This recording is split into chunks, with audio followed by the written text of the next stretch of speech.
इन friend India और pride में आप सभी का स्वागत है।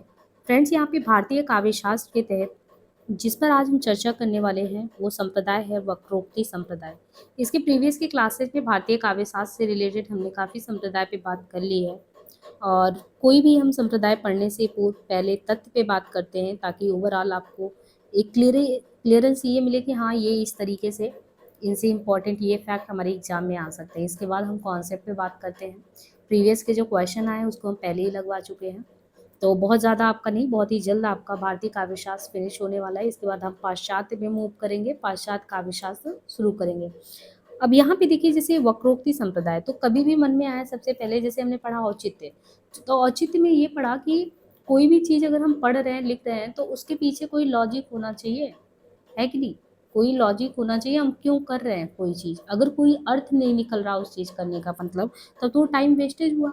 ऐसे ही जब काव्य के रसास्वादन के लिए आप बैठते हैं, कोई भी काव्य पढ़ते हैं, तो उसका जो उद्देश्य होना चाहिए वो उसका पढ़ने के पीछे कोई जो कारण से आप बैठे हो वो आपको मिलना चाहिए रस, वही उसके औचित्य को ठहराता है।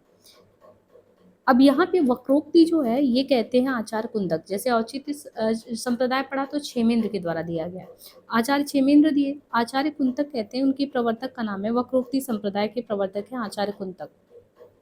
आचार्य कुंतक का क्या मानना है, यानी वक्रोक्ति संप्रदाय के प्रवर्तक आचार्य कुंतक का मानना क्या है? इनके अनुसार वक्रोक्ति काव्य की आत्मा है। यानी वक्रोक्ति क्या है? देखिए, आचार्य कुंतक ये मानते हैं कि जब भी आप काव्य पढ़ो तो काव्य की आत्मा, जैसे क्षेमेंद्र मानते हैं कि काव्य की आत्मा एक तरीके से क्या है, औचित्य, ऐसे ही कहते हैं कि नहीं, काव्य की आत्मा है वक्रोक्ति। कोई काव्य की आत्मा रस मानता है, कोई अलंकार मानता है, कोई रीति मानता है, कोई औचित्य मानता है, लेकिन ये क्या मानते हैं, कुंतक मानते हैं वक्रोक्ति जो है काव्य की आत्मा है। तो इसीलिए कहते हैं वक्रोक्ति काव्य जीवितम। वक्रोक्ति संप्रदाय के प्रवर्तक कुंतक, और इनके अनुसार वक्रोक्ति काव्य की आत्मा है, वक्रोक्ति काव्य जीवितम कहते हैं। व्यापार मूलक वैशिष्ट से वक्रोक्ति की स्थापना होती है। कैसे होती है? व्यापार मूलक वैशिष्ट से वक्रोक्ति की स्थापना हुई। कुंतक का जन्म कश्मीर में हुआ। कितने क्वेश्चन बने? कुंतक का जन्म कहाँ हुआ? कुंतक का जन्म कश्मीर में हुआ। वक्रोक्ति संप्रदाय के प्रवर्तक कौन है? आचार्य कुंतक। वक्रोक्ति काव्य की क्या है? आत्मा है। वक्रोक्ति काव्य जीवितम। कुंतक के विभिन्न पूर्ववर्ती यानी पहले के जो आचार्य हैं उन्होंने भी वक्रोक्ति संबंधी भिन्न भिन्न मत तो प्रकट किए हैं, किंतु बाद के आचार्यों ने वक्रोक्ति के काव्य को बाह्य तत्व मात्र होने जैसे विभिन्न कारकों से इस संप्रदाय का समर्थन नहीं किया। यानी वक्रोक्ति जो संप्रदाय है उसके प्रवर्तक तो कुंतक हैं, इनके अनुसार वक्रोक्ति काव्य आत्मा है ना, और वक्रोक्ति काव्य जीवितम कहते हैं। और व्यापार मूलक वैशिष्ट से वक्रोक्ति की स्थापना हुई। कुंतक का जन्म कहाँ हुआ? कश्मीर में हुआ। कुंतक के विभिन्न पूर्ववर्ती यानी पहले के आचार्यों द्वारा वक्रोक्ति संबंधी भिन्न भिन्न बातें हैं। अब यहाँ पे देखिए, जैसे बाणभट्ट कादम्बरी, तो बाणभट्ट की कादम्बरी में वक्रोक्ति का इस्तेमाल क्रीड़ा कलाप अथवा परिहास में हुआ। बाणभट्ट की जो रचना है कादम्बरी में वक्रोक्ति का जो इस्तेमाल हुआ वो क्यों हुआ? क्रीड़ा कलाप अथवा परिहास के लिए हुआ। ये संस्कृत रचना है बाणभट्ट की कादम्बरी। विभिन्न आचार्यों द्वारा देखिए वक्रोक्ति निरूपण, तो अलग अलग आचार्यों ने वक्रोक्ति निरूपण सिद्धांत दिए, उनका अलग अलग मानना था। जैसे आचार्य भामा है, जब आप आचार्य भामा को पढ़ते हैं और आचार्य दंडी को, तो आचार्य भामा और दंडी जो वक्रोक्ति के लिए क्या कहते हैं, देखिए बाणभट्ट कादम्बरी में तो इसका मतलब क्रीड़ा कलाप परिहास से निकाल लिया गया। लेकिन जब हम पहले के आचार्यों में देखते हैं कि जो भामा है दंडी, वो कहते हैं, सबसे पहले तो भामा ही कहते हैं वक्रोक्ति का विशद विवेचन किसने किया है, अच्छे से विस्तार से वर्णन किसने किया है? भामा ने किया वक्रोक्ति के बारे में। भामा ने जो है वक्रोक्ति का अर्थ क्या बताया, वक्रोक्ति का मतलब क्या होता है, तो भामा ने वक्रोक्ति का अर्थ अतिशयोक्ति माना है। क्या माना है? भामा ने वक्रोक्ति का मतलब माना है, जैसे अतिशयोक्ति मीन्स होता नहीं, अलंकार में पढ़ते हैं बढ़ा चढ़ाकर, तो भामा स्वयं वक्रोक्ति का अर्थ अतिशयोक्ति मानते हैं और तथा इसे संपूर्ण अलंकारों का मूल मानते हैं। किसको संपूर्ण अलंकारों का मूल मानते हैं? वक्रोक्ति को। भामा वक्रोक्ति का अर्थ अतिशयोक्ति मानते हैं, इसे संपूर्ण अलंकारों का मूल मानते हैं। वक्रोक्ति के अभाव में, यानी जिसमें संपूर्ण अलंकारों का मूल क्या है? वक्रोक्ति है। वक्रोक्ति का मतलब अतिशयोक्ति, यानी कोई भी काव्य आप सृजित करो उसमें बढ़ा चढ़ा कर रहो, अतिशयोक्ति अलंकार का प्रयोग है, उसी को वक्रोक्ति कहते हैं। वो कहते हैं किसी काव्य में ये होना ही चाहिए, ऐसा भामा का मानना है। वैसे भी भामा अलंकारवादी आचार्य है, तो एक भामा जो अलंकारवादी आचार्य हैं तो वो अपने केंद्र में किसको मानते हैं? अतिशयोक्ति को मानते हैं। अब कहते हैं कि अगर मान लो किसी काव्य का सृजन आपने कर दिया, उसमें जो है अतिशयोक्ति नहीं है, बढ़ा चढ़ा कर बातें नहीं की गई, वक्रोक्ति का अभाव भाव है, तो भामा के कथनानुसार कथन समुदाय मात्र या वार्ता मात्र ही मानते हैं। तो उनके यानी वक्रोक्ति नहीं है तो वो मतलब कथन कहा गया, उसका कोई मतलब नहीं है। अब जो डंडी है, डंडी भी वक्रोक्ति का अर्थ तो अतिशयोक्ति से लेते हैं, यानी डंडी भी मानते हैं हाँ वक्रोक्ति का मतलब अतिशयोक्ति, बढ़ा चढ़ा कर कहना, लेकिन इसे संपूर्ण अलंकारों का मूल नहीं मानते। वक्रोक्ति मूल नहीं मानते लेकिन भामा मानते हैं, भामा मूल मानते हैं अतिशयोक्ति वक्रोक्ति को, कि यही मूल है, ये तो होना ही चाहिए। लेकिन डंडी कहते हैं हाँ मैं मानता हूँ कि ये होना चाहिए, संपूर्ण मूल में ये केंद्र में होना चाहिए, लेकिन यही होना चाहिए ऐसा नहीं मैं मानता। अलबत्ता स्वभावोक्ति के अलावा अन्य सभी अलंकारों को वक्रोक्ति का पर्याय माना गया। तो स्वभावोक्ति के अलावा अन्य जितने भी अलंकार हैं उनको वक्रोक्ति का पर्याय माना गया है। अब यहाँ पे देखिए आचार्य दंडी, इसके बाद हम आचार्य दंडी पे बात करें तो आचार्य दंडी के अनुसार स्वभावोक्ति आदि अलंकार है। स्वभावोक्ति भी ये भी, तो आचार्य दंडी क्या कहते हैं, उनके अनुसार स्वभावोक्ति आदि अलंकार है। दंडी ने संपूर्ण वाङ्मय के कितने भेद किए, तो दंडी ने संपूर्ण वाङ्मय के 2 भेद किए हैं, स्वभावोक्ति और वक्रोक्ति। संपूर्ण वाङ्मय इसके 2 भेद है, स्वभावोक्ति और वक्रोक्ति। अब यहाँ पे देखिए जो परवर्ती यानी जो बाद के आचार्य हैं, परवर्ती आचार्यों द्वारा प्रस्तुत किए गए वक्रोक्ति के अर्थ में देखें तो यहाँ पे जो भी है उसमें आचार्य वामन, वामन है, इनके द्वारा लक्षा आधारित अर्थालंकार है ना। और इसके बाद रुद्रट, रुद्रट के द्वारा देखें तो शब्दालंकार, आनंदवर्धन वाच्यालंकार, भोजरात वक्रवचन, मम्मट ने शब्दालंकार, रुयक ने अर्थालंकार, विश्वनाथ शब्दालंकार, विद्यानाथ अर्थालंकार, अप्पय दीक्षित अर्थालंकार, मिश्रबंधु अर्थालंकार। वामन जो है, वामन ने सादृश्य लक्षणा वक्रोक्ति, क्या कहा, वामन ने सदृश लक्षणा वक्रोक्ति। वामन वक्रोक्ति को रूपात्मक शैली मानते थे। कौन मानता था, वामन। वामन वक्रोक्ति को रूपात्मक शैली मानते हैं। रुद्रट ने आगे इसके 2 भेद किए हैं, एक काकु वक्रोक्ति और एक श्लेष वक्रोक्ति। तो ध्यान रखना है, वामन ने सादृश्य लक्षणा वक्रोक्ति, वामन ने वक्रोक्ति को रूपात्मक शैली माना है। रुद्रट ने आगे इसके 2 भेद किए हैं, एक काकु वक्रोक्ति होता है, एक श्लेष वक्रोक्ति होता है। आनंदवर्धन वक्रोक्ति को क्या मानते हैं, तो आनंदवर्धन वक्रोक्ति को अर्थालंकार मानते हुए वाच्य तथा ध्वनि को व्यंग मानते हैं। आचार्य कुंतक, आचार्य कुंतक का देखें तो इन्होंने क्या कहा है, वक्रोक्ति रेव वैदग्ध्यम भंगी भड़िति रुच्यते। तो वक्रोक्ति रेव वैदग्ध्यम भंगी भड़िति रुच्यते, नए अर्थ को व्यक्त करने वाला कवि कर्म कौशल से रचित वैचित गुण कथन ही वक्रोक्ति कहलाता है, ये कुंतक का कहना है। वक्रोक्ति से ही सामान्य कथन में भी लोकोत्तर चमत्कार उत्पन्न होने से सहृदयों के लिए आह्लादकारी होने की क्षमता आती है। तो देखिए आचार्य कुंतक ने क्या कहा, वक्रोक्ति रेव वैदग्ध्यम भंगी बड़ी चरुच्यते, वक्रोक्ति से ही सामान्य कथन में भी लोकोत्तर चमत्कार उत्पन्न होता है। वक्रोक्ति काव्य का अपूर्व अलंकार है, वक्रोक्ति विचित्र अभिधा है। यद्यपि कुंतक ने वक्रोक्ति के भेद उपभेद को मिलाकर कुल संख्या कितनी मानी, 38, यानी भेद उपभेद को टोटल मिला के माने तो 38 है, किंतु इसमें मुख्यतः 6 भेद माने हैं, 6, जिसमें इन्होंने क्या कहा है, वर्ण विन्यास वक्रता, पद पूर्वार्ध वक्रता, पद परार्ध वक्रता, वाक्य वक्रता, प्रकरण वक्रता, प्रबंध वक्रता। तो यहाँ पे आपको ध्यान देना है कि कुंतक ने वक्रोक्ति के भेद उपभेद कुल मिला के संख्या 38 मानी है, जिनमें 6 भेद वर्ण विन्यास वक्रता, पद पूर्वार्ध है, पद परार्ध है, वाक्य है, प्रकरण वक्रता, प्रबंध वक्रता है। इसके बाद हिंदी में वक्रोक्ति निरूपण, अगर हिंदी में वक्रोक्ति की बात करें तो हिंदी में वक्रोक्ति निरूपण, वक्रता काव्य का प्राण नहीं है। हिंदी में वक्रोक्ति निरूपण में देखें तो वक्रता काव्य का प्राण नहीं है, पर वह उसकी बाह्य व्यक्तित्व जरूरी है, यानी बाह्य व्यक्तित्व अवश्य है। महावीर प्रसाद द्विवेदी, देखिए आचार्य शुक्ल के अनुसार देखिए क्रोची का अभिव्यंजनावाद, तो आचार्य रामचंद्र शुक्ल के अनुसार देखें तो क्रोची का अभिव्यंजनावाद भारतीय वक्रोक्तिवाद का विलायती उत्थान है, ये क्वेश्चन आया हुआ है। हिंदी में लोगों ने वक्रोक्ति के लिए अलग अलग जो डेफिनेशन दी है उसके बारे में यहाँ पूछा गया है, किसने क्या डेफिनेशन दिया है। तो यहाँ पे जैसे दिया है, वक्रता काव्य का प्राण नहीं है पर वह उसका बाह्य व्यक्तित्व है, ये महावीर प्रसाद द्विवेदी ने कहा। आचार्य शुक्ल के अनुसार कहा गया कि क्रोची का अभिव्यंजनावाद भारतीय वक्रोक्तिवाद का विलायती उत्थान है, ये शुक्ल जी ने कहा। मात्र वक्र उक्ति तो सुक्ति का एक रूप अथवा चमत्कार मात्र है, भाव प्रेरित वक्र उक्ति ही काव्य है। शब्द और अर्थ की यह स्वाभाविक वक्रता विभिन्न छाया और कांति का सृजन करती है, इस वैचित्र का सृजन करना विदग्ध कवि का ही काम है, ये प्रसाद जी का कहना है। सुमित्रा नंदन पंत द्वारा लिखित पल्लव की भूमिका, सुमित्रा नंदन पंत द्वारा लिखित पल्लव की भूमिका को वक्रोक्ति का घोषणा पत्र कहा जाता है। किसके द्वारा, पंत द्वारा लिखित पल्लव जो है, पल्लव की भूमिका को वक्रोक्ति का घोषणा पत्र कहा जाता है।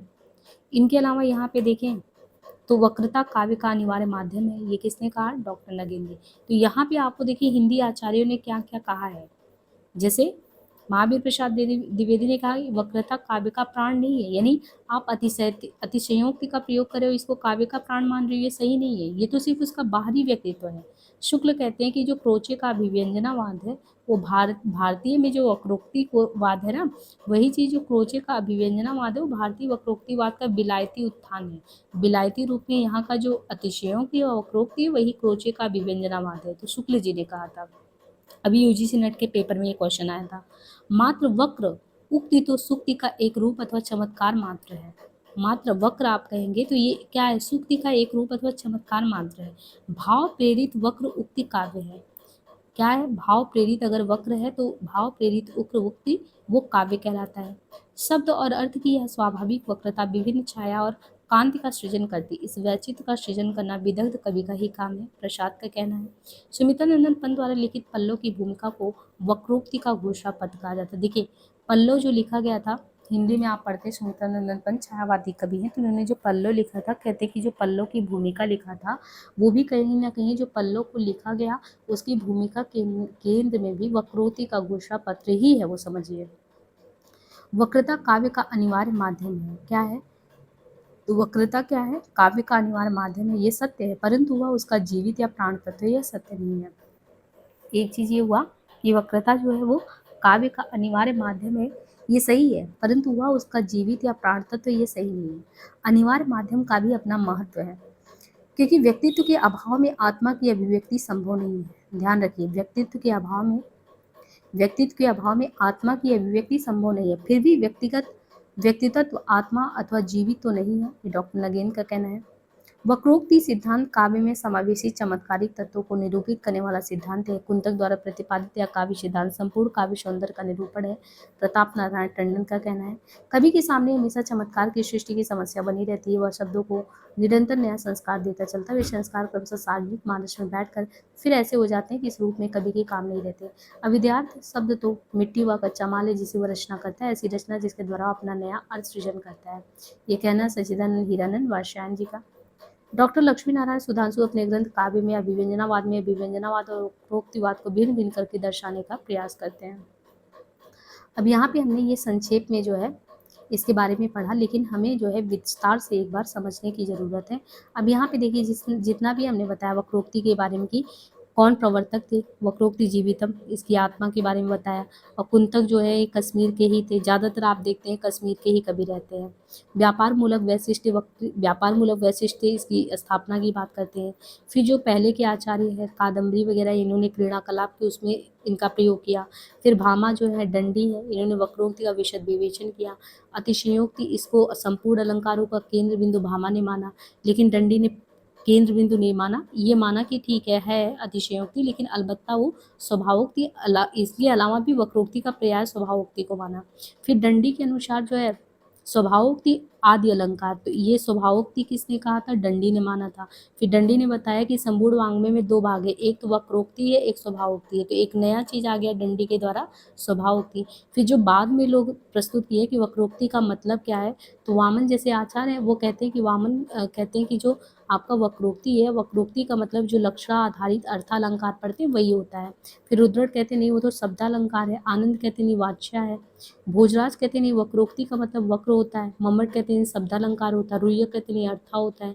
तो शब्दार्था में कई लोग कंफ्यूज हुए हैं।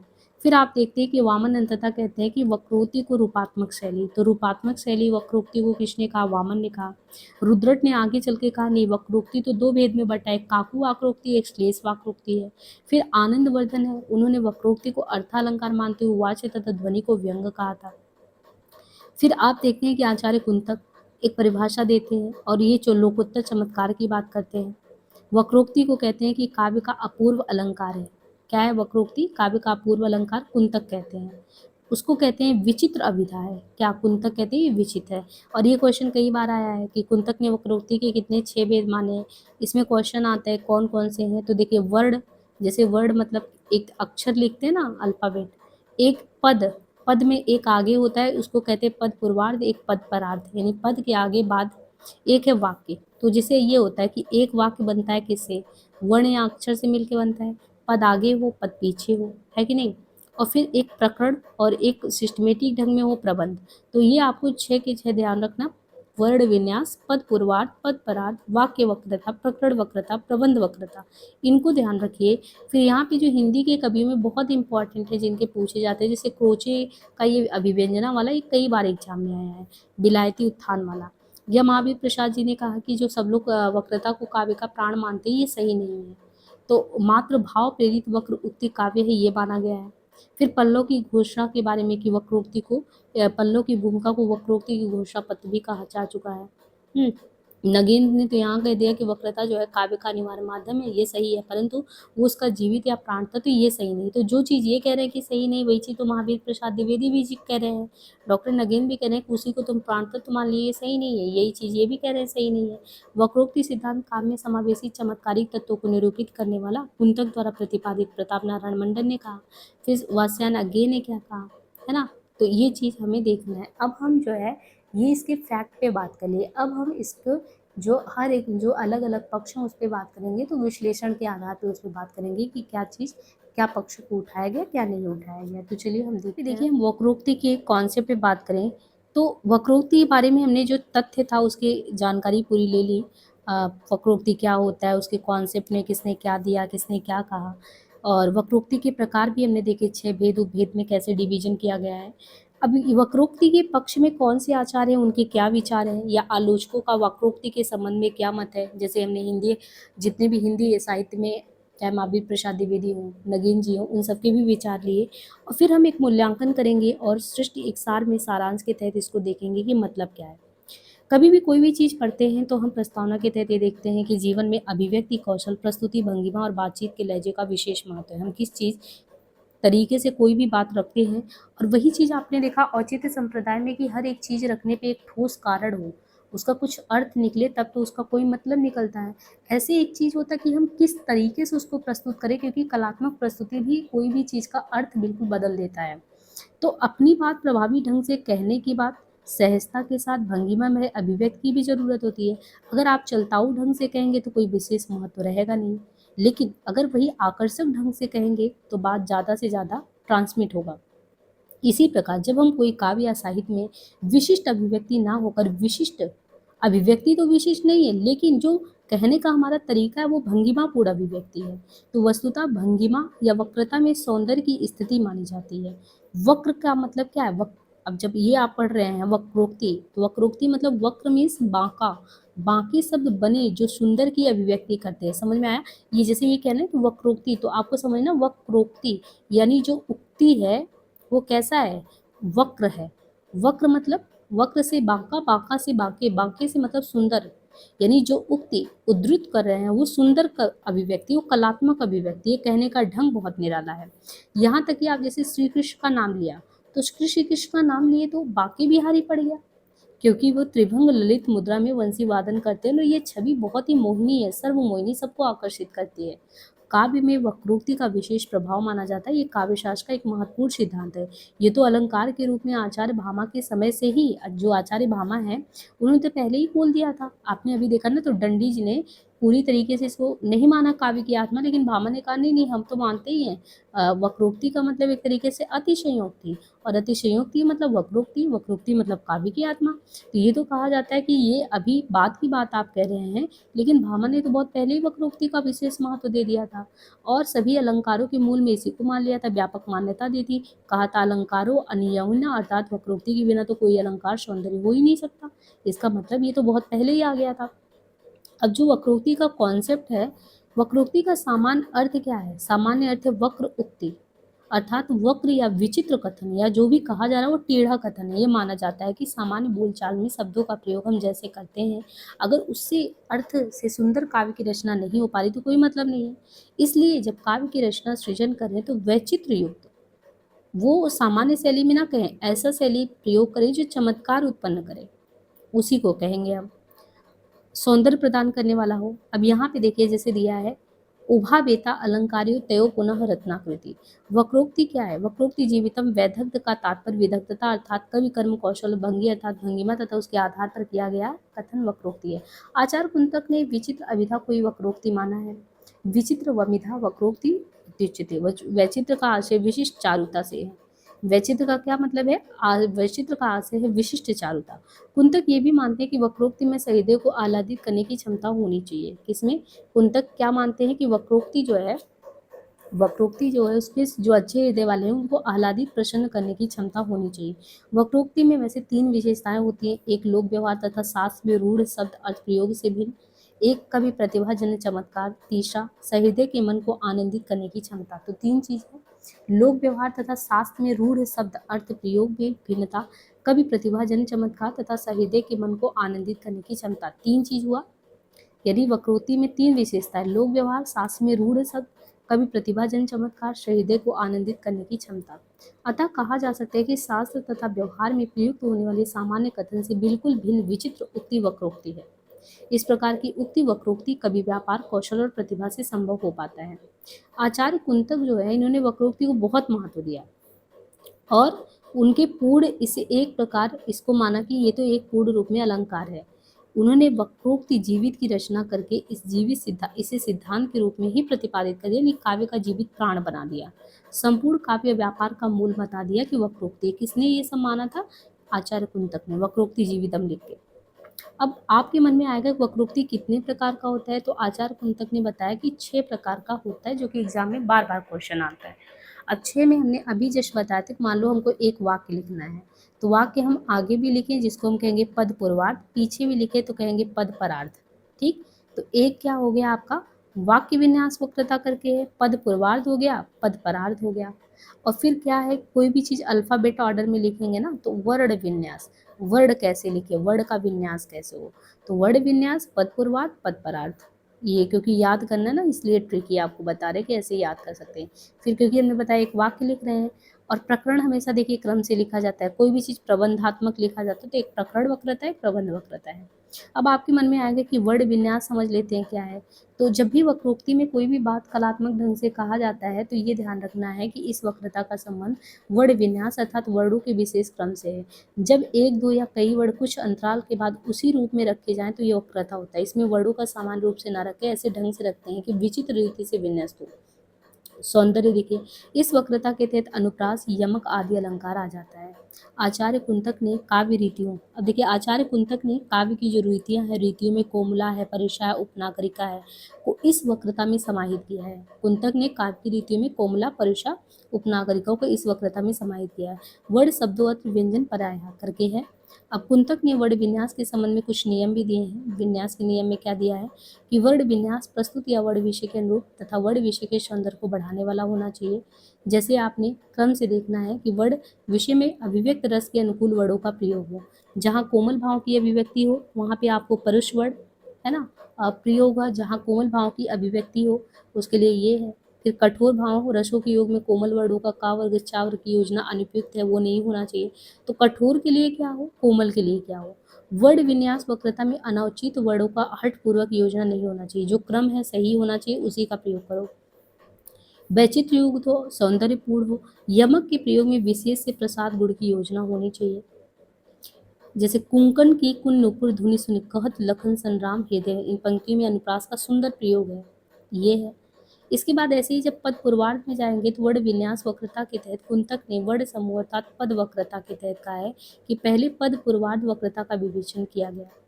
अब इसमें क्या है कि जो भी इस वक्रता को प्रकृति वक्रता भी कहते हैं, कि इसको पद पूर्वार्ध को प्रकृति वक्रता भी कहते हैं, क्योंकि पद पूर्वार्ध में प्रतिपादित या धातु का प्रयोग होता है। अतः पद पूर्वार्ध वक्रता में प्रतिपादित अथवा धातु के कारण निष्पन्न वैचित्र होता है। इसमें दिया है कि इस वक्रता के कुल 10 भेद हैं। 10 में है रूढ़ि वैचित्र वक्रता, पर्याय वक्रता, उपचार वक्रता, विशेषण वक्रता, समृद्धि वक्रता, प्रत्यय वक्रता। तो आप देखिए कुल 10 भेद है ना, रूढ़ि है, पर्याय है, उपचार है, विशेषण है, समृद्धि है, प्रत्यय है, वृत्ति है, भाव वैचित्र है, लिंग है, क्रिया वैचित्र है पद पूर्वार्ध में। फिर ऐसे ही जब रूढ़ि वैचित्र है उसके बारे में बताया कि रूढ़ि में क्या होता है, रमणीय अर्थ का प्रयोग कवि द्वारा किया जाता है, रूढ़ि वैचित्र वक्रता है इस उद्धरण में। फिर पर्याय वक्रता, जो वक्रता पर्याय पर आधारित होता है वो पर्याय कहलाता है। एक ही अर्थ को व्यक्त करने वाले शब्दों को पर्यायवाची कहते हैं। तो कोई भी कवि जैसे अबला जीवन हाय तुम्हारी यही कहानी, आंचल में है दूध, या नारी तुम केवल श्रद्धा हो, पर्याय वक्रता का क्या मतलब बताया है कि इन अनेक क्रियाओं में से अपने वर्ड विषय को अधिक रमणीयता दिया गया है, बस सौंदर्य में वृद्धि के लिए। तो प्रतिभाशाली कवि अनेक समानार्थी शब्दों में किसी एक शब्द की मूल भावना को ही हृदयंगम करता, आकर्षण और सौंदर्य उत्पन्न करता है, जो इसमें दिख रहा है। उपचार में उपचार शब्द का काव्यशास्त्रीय अर्थ होता है। उपचार का मतलब आरोप, साधर्म्य में समानता या सादृश्य। जहाँ भिन्न स्वभाव युक्त वस्तु पर अप्रस्तुत वस्तु को स्वल्प सादृश्य के कारण आरोप किया जाए, यानी कोई चीज जहाँ पे स्वभाव युक्त प्रस्तुत तो है लेकिन उस पे अप्रस्तुत को लादा जा रहा है। ये लाज भरे सौंदर्य बता दो, मौन बने रहते हो क्यों। फिर विशेषण वक्रता, विशेषण के प्रभाव से यदि कार्य या क्रिया में सौंदर्य उत्पन्न हो। समृद्धि वक्रता, समृद्धि का अर्थ छिपाना, ढकना या संवरण करना। आचार कुंतक के अनुसार जहाँ वैचित्र प्रतिपादन की इच्छा में सर्वनाम आदि के द्वारा वस्तु का संपरण किया जाए। प्रत्यय वक्रता, जहाँ प्रत्यय के द्वारा वस्तु के औचित्य की शोभा वृद्धि हो, है ना। और फिर वृत्ति वक्रता, वृत्ति का तात्पर्य संस्कृत व्याकरण के तहत आने वाले समास तद्धित से है। भाव वैचित्र वक्रता, क्रिया की वक्रता ही भाव वैचित्र वक्रता है। वस्तुतः क्रिया किसी कार्य का निष्पादन और कार्य साध्य रूप में हो। फिर लिंग वैचित्र इसी तरीके से, जहाँ लिंग संबंधी प्रयोग में वैचित्र लक्षित हो वहाँ लिंग वक्रता है। पद परार्ध, देखिए पद परार्ध का क्या मतलब था, इसमें जो है पद परार्ध वक्रता में पदों के बाद यानी पद के बाद उत्तरार्ध के वैचित्र का विवेचन होता है। कुंतक ने इस वक्रता के भी 6 उपभेद किए, पद परार्ध के भी। इसमें भी इन्होंने काल वैचित्र वक्रता किया है, और काल वैचित्र के अलावा कारक वक्रता किया है, वचन वक्रता किया है, और इसके बाद पुरुष वक्रता किया है, उपग्रह वक्रता किया है, प्रत्यय वक्रता किया है, वाक्य वक्रता किया है, और प्रकरण वक्रता। तो आपने देखा इसके तहत भी इन्होंने ऐसे नहीं कुल 6 भेद इसमें भी किया है। तो अभी तो हमें को ये देखना है कि पद परार्थ चौथे नंबर पे जो है वाक्य वक्रता आता है, यानी किसी वर्ण वस्तु के चमत्कार पूर्ण वर्णन को वाक्य वक्रता करें। कोई वर्ण वस्तु है उसका हमको चमत्कार पूर्ण वर्णन करना है, उसे वाक्य वक्रता कहेंगे। इस वक्रता में आचार्य कुंतक ने अलंकारों का भी समावेश किया। वाक्य वक्रता के 2 भेद बताए, सहजा और आहार्य, जो पढ़ते हैं। तो ये वाक्य वक्रता के तहत इन्होंने 2 भेद बताए, सहजा और आहार्य।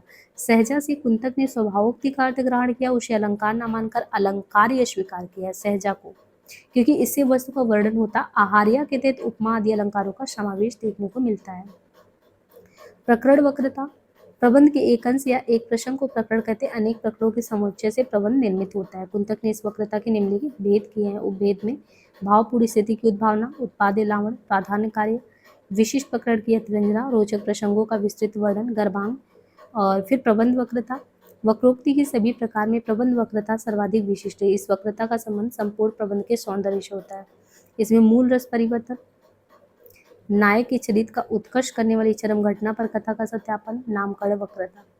अब एक चीज़ ये देखिए, हमने बहुत ज़्यादा डिटेल में नहीं किया, ये वैसे नोट्स आपको ग्रुप में सेंड वहाँ पे टेलीग्राम पे सेंड कर दिया जाएगा, जहाँ से आप और डिटेल में पढ़ सकें। पर काम यहाँ पे हम कर ले रहे हैं, इसलिए बहुत ज़्यादा मतलब इन डेप्थ नहीं हो सके, क्योंकि देखते हैं ना क्वेश्चन कैसे आता है। अब जैसे वक्रोक्ति है, तो वक्रोक्ति में कुछ तो ऐसे आचार होंगे जो इसका समर्थन करेंगे, कुछ ऐसे होंगे जो समर्थन नहीं करेंगे। इसलिए आपको ध्यान रखना है, जैसे कुंतक है, भारतीय काव्यशास्त्र में वक्रोक्ति का सिद्धांत तो इन्होंने ही दिया है, तो कुंतक तो समर्थन कर ही रहे। वक्रोक्ति जीवितम प्रसिद्ध ग्रंथ है, और कुंतक का समय भी पूछता है 10वीं सदी है। सदी का अंत और 11वीं सदी का आरंभ माना जाता है। कुंतक जो है ये अभिनव गुप्त के समकालिक, यानी जब अभिनव गुप्त थे एक तरफ, ये भी थे, और राजशेखर के परवर्ती माने जाते हैं। कुंतक की केवल एक रचना है, वो भी वक्रोक्ति जीवितम, वही उपलब्ध है। और कुंतक का नाम कहीं कहीं कुंतल भी मिलता है, किंतु कुंतक ज़्यादा प्रचलन में है। इनकी प्रसिद्धि का कारण भी यही किताब था, वक्रोक्ति जीवितम। उन्होंने अपने पहले के आचार्य, इनसे पहले जो आचार्य थे मम्मट हैं दंडी, इनसे वक्रोक्ति के संबंध में प्रेरणा ली। ये मम्मट से और दंडी से। पहले वक्रोक्ति की एक प्रमुख अलंकार के रूप में मान्यता दी कि ये एक प्रमुख अलंकार है वक्रोक्ति। इसके बाद कुंतक ने वक्रोक्ति के महत्व को समझाते हुए उसको व्यापक अर्थ दिया, बड़ी विद्वता के साथ। फिर उन्होंने कहा नहीं, ये तो काव्य का जीवित प्राण है, सिर्फ ये अलंकार नहीं है। तो उन्होंने वक्रोक्ति का स्वरूप स्पष्ट करते हुए लिखा कि ये वैधग्य भंगी भाड़िति। क्या है ये? वैधग्य भंगी भाड़िति, जिसका मतलब है लोकमानस से विशिष्ट तथा भंगिमा युक्त कथन है। इसलिए कुंतक वक्रोक्ति संप्रदाय के प्रवर्तक कहे जाते हैं। इसके पीछे का कारण क्या था? आचार्य कुंतक जो थे, इनके द्वारा वक्रोक्ति को सिद्धांत या संप्रदाय रूप में परिवर्तित करने से बहुत पहले ही संस्कृत साहित्य में इस शब्द का प्रयोग हो रहा था, मतलब ऐसा नहीं कि अचानक यहाँ पे हुआ, संस्कृत साहित्य में तो वक्रोक्ति का प्रयोग हो ही रहा था। संस्कृत के मनुष्यों ने वक्र शब्द का प्राचीनतम प्रयोग अथर्ववेद में खोजा था और उसमें इसको कहा गया था अथाम यो वक्रो विरूपयोंग मुखानि वक्रा वृजिना कृष्णेनि। अथर्ववेद भारतीय आलोचना शास्त्र पर उद्धत मेघदूत पूर्व मेघ अमरूद शतक कादम्बरी में इसका प्रयोग देखने को मिलता है। कालिदास ने वक्रापंथा टेढ़ा मार्ग के अर्थ में, किंतु बाणभट्ट ने वक्रोक्ति शब्द का प्रयोग क्रीड़ा लाभ परिहास जल्प के उसमें भी किया है। भामा जो है अलंकार शास्त्र काव्य शास्त्र में वक्रोक्ति का शास्त्रीय परिप्रेक्ष्य में सर्वप्रथम प्रयोग भामा ने अपने ग्रंथ काव्य अलंकार में भी किया है। काव्य की आत्मा स्वीकार किया है और वक्रोक्ति को अलंकारों का सर्वस्व माना है। भामा ने यहाँ तक भी घोषित किया है कि वक्रोक्ति के बिना कोई अलंकार संभव है ही नहीं, यानी मतलब ये है कि वक्रोक्ति के बिना ये मान लो कि कोई अलंकार है तो कोई मतलब नहीं, इसके द्वारा ही अर्थ में रमणीयता आती है। स्पष्ट है कि वक्रोक्ति से भामा का अभिप्राय शब्द और अर्थ का वैचित्र्य तथा अर्थ का आह्लादकारी संप्रेषण से है। दंडी जो है भामा के बाद दंडी, उन्होंने अपने ग्रंथ काव्यादर्श में वक्रोक्ति विवेचन की और भामा की भांति उसे भी सभी अलंकारों का मूल समझा, द्विधा भिन्नम स्वभावोक्ति वांगिम्या करके। इसके बाद वामन है, वक्रोक्ति का विवेचन वामन ने भी किया, किंतु उसे एक अर्थालंकार के रूप में सीमित कर दिया। किसने? वामन ने किया तो, लेकिन कहा नहीं वक्रोक्ति का कोई ज्यादा मतलब नहीं, वो एक अर्थालंकार है, बस इतने ही तक सीमित कर दिया। सादृश्य लक्षणाम वक्रोक्ति अर्थात सादृश्य पर आश्रित लक्षण यही कहा। रुद्रट जो है इन्होंने वक्रोक्ति को और भी सीमित कर दिया। रुद्रट ने, इन्होंने कहा, उन्होंने तो अर्था तक कहा, लेकिन रुद्रट ने कहा नहीं ये तो बस अर्थालंकार की कथा है, इससे ज्यादा कुछ नहीं है। चिर जियो जोरी जुरे क्यों न स्नेह गंभीर को घटिए वृषभांजा वे हलदर के तीर। फिर काकू आकृति में उच्चारण के बारे में यहाँ पे बताया गया। आचार्य मम्मट काव्य प्रकाश और विश्वनाथ साहित्य दर्पण, इन्होंने वक्रोक्ति को अलंकार के रूप में विवेचित किया। मम्मट ने भी किया, विश्वनाथ ने भी किया। वक्रोक्ति एक अलंकार है जिसे उसका स्वरूप सीमित हो गया। आनंद वर्धन और अभिनव गुप्त वक्रोक्ति के विषय में भामा से सहमत थे, किंतु स्वयं उस पर कुछ विचार नहीं किए। यानी भामा ने साफ साफ कहा था काव्य की आत्मा, तो आनंद वर्धन और अभिनव ने हामी तो भरी थी लेकिन खुद विचार नहीं किया था। भोज का जो है सरस्वती कंठावरण, उन्होंने अपने वक्रोक्ति विवेचन में दंडी से प्रभाव लिया था। आचार्य दंडी द्वारा किए गए वाङ्मय के 2 भागों के अलावा एक भाग और कर दिया गया, तो भोज ने कुल 3 भाग किए, वक्रोक्ति, स्वभावोक्ति, रसोक्ति। अब देखिए आचार्य भोज ने क्या किया, इसके 3 भाग कर दिया। वक्रोक्ति, स्वभावोक्ति, रसोक्ति किया था, तो ये ध्यान रखना किसने वक्रोक्ति, स्वभावोक्ति, रसोक्ति किया। उपमा आदि अलंकारों की प्रधानता होने पर वक्रोक्ति, गुणों की प्रधानता होने पर स्वभावोक्ति तथा विभाव अनुभाव आदि के योग से रस निष्पत्ति होने पर रसोक्ति। इस प्रकार भामा और दंडी द्वारा वक्रोक्ति को दी गई व्यापकता और महत्ता धीरे धीरे सीमित होती गई और एक अलंकार का रूप लेके बस रह गई। अब ऐसा नहीं है सिर्फ वहीं तक सीमित था, हिंदी आलोचकों में भी हमने देखा था वक्रोक्ति संबंधी सबने अपने विचार दिए थे। तो हिंदी के रीति काल में भी आप देखते हैं और रीति या लक्षण ग्रंथों का निर्माण, हिंदी का जो रीति काल का समय है उसमें भी आप देखते हैं कि हिंदी के रीति काल में भी रीति या लक्षण ग्रंथों का निर्माण संस्कृत के काव्य शास्त्रीय ग्रंथों के आधार पर हुआ है। डॉक्टर भगीरथ मिश्र जो हैं, इन्होंने अपने ग्रंथ हिंदी काव्य शास्त्र का इतिहास, जिसको हम करा रहे हैं, हालांकि देखिए सारे स्रोतों को यहाँ पे मिला के किया गया, तो मुझे नहीं लगता कुछ छूट रहा है आपका, इसलिए निशा अग्रवाल वाला भी दिखा दे रहे हैं, इनका भी बीच बीच में दिखा दे रहे हैं। ये तो नोट्स तो अपने आप में बहुत अच्छे से बनाया गया है। तो यहाँ पे जैसे डॉक्टर भगीरथ मिश्र का जो हिंदी काव्यशास्त्र का इतिहास है उसमें उन्होंने लिखा है कि आधार के विषय में ये कहा जा सकता है कि संस्कृत के काव्यशास्त्र पर लिखे गए जितने भी ग्रंथ हैं वो हिंदी काव्यशास्त्र के लक्षण और उदाहरण तक में आधार स्वरूप उपयोग में लाए गए हैं।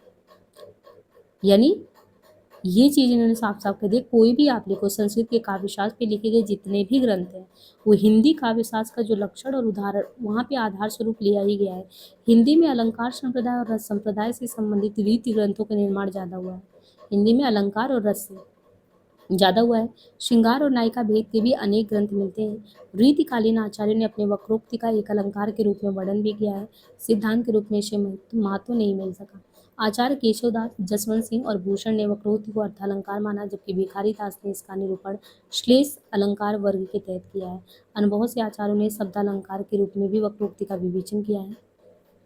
आधुनिक काव्य में रत्नाकर, पदम सिंह शर्मा, हरिओद आदि काव्य मर्मज्ञों ने वक्रोक्ति को महत्व दिया है। आचार्य शुक्ल ने वक्रोक्ति सिद्धांत की आलोचना की और उसे चमत्कार पर आधार स्वीकार किया है। उनके देश में चमत्कार और उक्ति वैचित्र काव्य का व्युत्पन्न लक्षण नहीं है, क्योंकि बिना चमत्कार और वैचित्र के भी उक्तियां मार्मिक हो जाती है। लक्ष्मी नारायण, सुधांशु बाबू गुलाब और डॉक्टर नगेंद्र ने भी वक्रोक्ति सिद्धांत का व्यवस्थित रूप में विवेचन किया है। अब यहाँ पे देखिए वक्रोक्ति जो सिद्धांत है उसका मूल्यांकन, तो वक्रोक्ति को आचार्य भामा के काल में ही विशेष स्थान मिला। सभी अलंकारों के सौंदर्य को मूल वक्रोक्ति को मानते हैं। काव्य अलंकार नया, बिना वक्रोक्ति बिना काव्य केवल वार्ता रह जाता है। कुंतक ने वक्रोक्ति के महत्व को समझते उसे सिद्धांत रूप में प्रवर्तित किया। वक्रोक्ति सिद्धांत से पूर्व अलंकार, रस, रीति तथा ध्वनि सिद्धांत भारतीय काव्यशास्त्र में चर्चित थे। इनमें ध्वनि सिद्धांत का सर्वाधिक वर्चस्व था। इसमें ध्वनि को काव्य आत्मा, अंगी और अलंकारों का अंग रूप में मान्यता दी गई है, जबकि रस, ध्वनि, रस को प्रमुख स्थान दिया गया है। संभवतः इसलिए कुंतक ने प्रमुख अलंकार वक्रोक्ति को सिद्धांत संप्रदाय रूप में परिवर्तित कर उसे व्यापकता दिया है। वक्रोक्ति सिद्धांत में वचन, वक्ता अथवा वैधक्य, भंगी, बढ़ती काव्य का प्राण तत्व है, किंतु रस को भी महत्व दिया गया है। वस्तुतः भाव या रस रहित वक्रता का कोई महत्व नहीं है। कुंतक ने भावदीप्त वक्रता को अपने सिद्धांत में स्वीकृति दी। ध्वनि सिद्धांत में अलंकार को गौड़ स्थान देने के कारण कुंतक ने उसके विरोध में अपने सिद्धांत वक्रोक्ति को व्यापक कर दिया। उन्होंने वक्रोक्ति सिद्धांत को लघुत्तम इकाई वर्ण वक्रता से लेकर प्रबंध वक्रता तक विस्तार किया। ये मानना समीचीन होगा कि कुंतक ने वक्रोक्ति सिद्धांत के माध्यम से कभी व्यापार, कभी कौशल, कलावाद की ही प्रतिष्ठा की। वक्रोक्ति सिद्धांत अपने व्यापक उद्देश्य में सफल तो नहीं हो पाया, क्योंकि मम्मट है, विश्वनाथ है, इन सभी आचार्यों ने इसको गौड़ माना। किसी ने शब्दालंकार तक सीमित कर दिया, किसी ने अर्थ कर दिया। परिणाम ये हुआ कि इसको एक अलंकार के रूप में मान्यता देके सब रह गए। इसमें काव्य की वस्तु तत्व का विकास लक्षित होता है। इस सिद्धांत के महत्व का आकलन करते हुए डॉक्टर नगीन लिखते हैं कि भारतीय काव्यशास्त्र के इतिहास में ध्वनि के अलावा इतना व्यवस्थित विधान किसी अन्य काव्य का नहीं, और काव्य कला का इतना व्यापक और गहन विवेचन तो ध्वनि सिद्धांत के अंतर्गत भी नहीं हुआ। तो वास्तव में काव्य के वस्तुगत सौंदर्य का ऐसा सूक्ष्म विश्लेषण केवल हमारे काव्यशास्त्र ही नहीं, पाश्चात्य साहित्य शास्त्र में दुर्लभ है। तो ये हिंदी वक्रोक्ति जीवित की भूमिका पृष्ठ 282 से लिया गया है। तो निकल के क्या मतलब आया? मतलब यही हुआ सार रूप में कि वक्रोक्ति भारतीय काव्यशास्त्र का एक महत्वपूर्ण काव्य सिद्धांत मानिए इसको, सिर्फ अलंकार नहीं, क्योंकि कुंतक ने इसको एक सिद्धांत के तौर पे ही स्थापित किया। हालांकि सब लोगों ने अलंकार रूप में किया, लेकिन आचार्य भामा है दंडी, इन्होंने वक्रोक्ति को महत्व दिया। महत्व को समझकर कुंतक ने ही व्यापकता दी, और कुंतक के अनुसार ही वैधग्य, भंगी, बढ़ती अर्थात सौंदर्य तथा भंगिमा युक्त अभिव्यक्ति, इसको ये बोलते हैं। इसको परिभाषा में कुंतक ने क्या कहा? वैधग्य, भंगी, बढ़ती अर्थात सौंदर्य तथा भंगिमा युक्त अभिव्यक्ति जो सहृदय के लिए आह्लादकारी हो। वक्रोक्ति रहित काव्य सामान्य वार्ता, यानी वक्रोक्ति से रहित, सहित नहीं, साथ, रहित मीन्स क्या होता है? उसके बिना, और सहित मीन्स साथ। अगर वक्रोक्ति रहित आप बातचीत करते हो, सामान्य वार्ता है जो आह्लाद नहीं प्रकट करेगा, ना पैदा करेगा। और कुंतक ने अपनी प्रतिभा से वक्रोक्ति को वर्ण से लेकर प्रबंध तक व्यापकता दी है। उनका विवेचन दर्शन पर आधारित ना होकर व्याकरण के आधार पर है। और कुल मिला के 6 भेद भी किए: वर्ण विन्यास, पदपूर्वार्ध, पदपरार्ध, वाक्य है, प्रकरण है, प्रबंध है। कुंतक ने पूर्व प्रचलित काव्य सिद्धांत अलंकार, रस, ध्वनि तथा रीति को भी बड़ी कुशलतापूर्वक वक्रोक्ति सिद्धांत में ही समाहित किया और वक्रोक्ति को काव्य के जीवित प्राण के रूप में प्रतिष्ठित किया। इतना होने पर भी वक्रोक्ति को ध्वनिवादी तथा रसवादी आचार्यों ने महत्व नहीं दिया। किसने नहीं दिया? आनंदवर्धन से ध्वनिवादी आचार्य, रसवादी आचार्य। मम्मट और विश्वनाथ ने तो वक्रोक्ति सिद्धांत का खंडन करते हुए, किसने? मम्मट ने, विश्वनाथ ने इसका खंडन करते हुए केवल अलंकार के रूप में इसे माना। और हिंदी में जब रीतिकालीन आचार्यों के भी आते, उन लोगों ने भी अपने अपने आधार ग्रंथों के आधार पर कुछ कुछ सुझाव दिए, जिनमें जैसे वक्रोक्ति को अलंकार में हिंदी के आलोचकों ने भी मान्यता दी। कुछ लोगों ने माना ये ठीक है, जैसे पद्म सिंह शर्मा है, लक्ष्मी नारायण है, सुधांशु, बाबू गुलाब राय है, डॉक्टर नगेंद्र है, इन सभी लोगों ने माना। छायावादी कवियों ने भी वक्रोक्ति को महत्व दिया है, उनके काव्य में भी ये चीज़ देखने को मिलता है।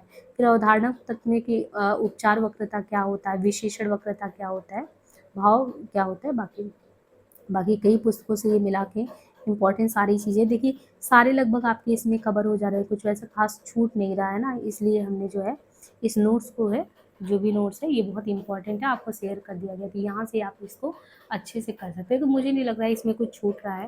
बाकी आप निशा अग्रवाल वाला भी देख लीजिएगा एक बार। ये अभी तो एक बार इस सेशन को बहुत अच्छे से कर रहे हैं, फिर आगे क्लासेज आती रहेंगी तो फिर कोई दिक्कत नहीं। एक बार आप सतही तौर पे अच्छे से पढ़िए, जितना भी आपको समझ में आए, है ना। बस ये है कि इम्पॉर्टेंट चीज़ें आपको पता होनी चाहिए।